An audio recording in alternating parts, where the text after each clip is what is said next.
Hello and welcome to this month's IRQTC Training Tips newsletter. I'm Brian. Thank you so much to everyone who wrote and called with wonderful comments about last month's Training Tips newsletter where we were doing Tai Chi training sitting on a ball, and also the wonderful comments we had on the question and answers newsletter on lymph pumping. And thank you to Peggy H as well, who entered that wonderful question. So keep those questions coming and the discussion coming as well. We're really looking forward to having our online forum begin in June, where we can really start collaborating more as a group to help each other practice Tai Chi and Qigong in our professional and our personal lives. Today's newsletter, I'm going to take a couple of steps back, and we're going to talk about balance today. And to help us, I have my friend Claude. So come on over here, Claude. So as therapists, many times we practice balance strategies with people. And one of the tools that we employ was something I was taught, which was called rhythmic stabilization. Other people may call it other things, but it looks like this. It might be something like, all right, Claude, stand still and don't let me move you. And we push on our clients' bodies as we have them try to stand still, and they resist our perturbations in that way.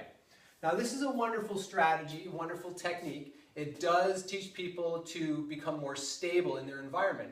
However, grab a friend later or right now, if you're watching this with someone, and check this out.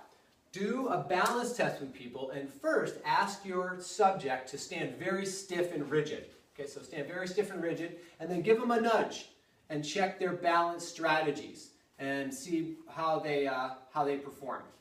Now, next, have your client, your patient, your subject sink into the ground. Have them relax their knees, settle the tail, lift the head to the sky, but their energy and body are kind of relaxed and sinking into the ground, almost like they're a sack of potatoes. And then, again, retest their strategies. And notice for them and for yourselves where people tend to have more stability. Generally, when we test these things, what I've noticed is that people tend to be more stable and resilient when they are sinking into the ground versus when they're stiff and rigid. So these rhythmic stabilization programs that we do with people are great if the incoming force is able to be resisted by the standing person.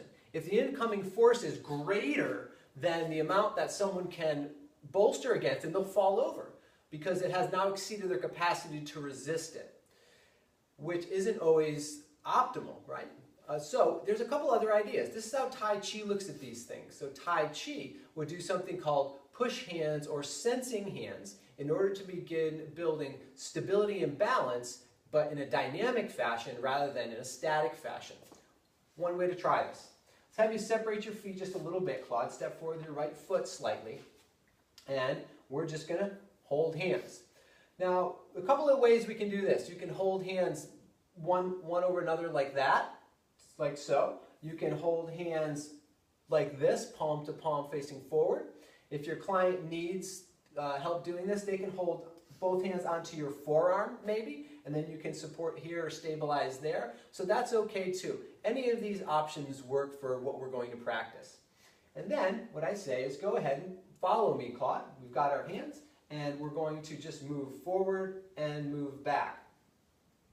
What often happens when we start this with people is they'll do what's called a push-pull. They'll actually try to push and then try to pull back in, and try to push and pull back in. Again, this isn't a bad strategy to employ. However, what if I let go of Claude while he was pulling? Chances are, for most of our people, they're going to fall right over. Again, because they're stiff. Actually, that pulling is a stiffening effect. It's not a resilient effect, it's a stiffening effect. And if the force of them pulling is released, or their backwards force is now exceeding what they were being resisted by, they'll fall over. So training people exclusively in this way may not be the best option for us. So we altered this a little further, and we asked people to go ahead, Claude, and give and receive, and give and receive, while sinking into the floor, sinking down, giving and receiving, relaxed and gentle, and circling around the dantian. So those circling practices we do, over the top and sinking down, and over the top and sinking down, these are the practices we can begin to employ now with our clients, helping them to create larger and larger excursions from their base of support or center of gravity while still dynamically holding their balance. And it's just about that giving and then receiving, and giving and receiving. Tai Chi is yin and yang. The giving is yang, the receiving is yin. The giving is yang, the receiving is yin. Let's remember that yang is no better than yin, and yin is no better than yang. When they exist in perfect balance with one another, of both giving and receiving, we are practicing Tai Chi, and our balance improves. Thanks so much, Bob. Appreciate that. And by practicing these things in our bodies, with our clients, this giving, receiving practice, we also end up developing these abilities to both give and receive in our lives as well.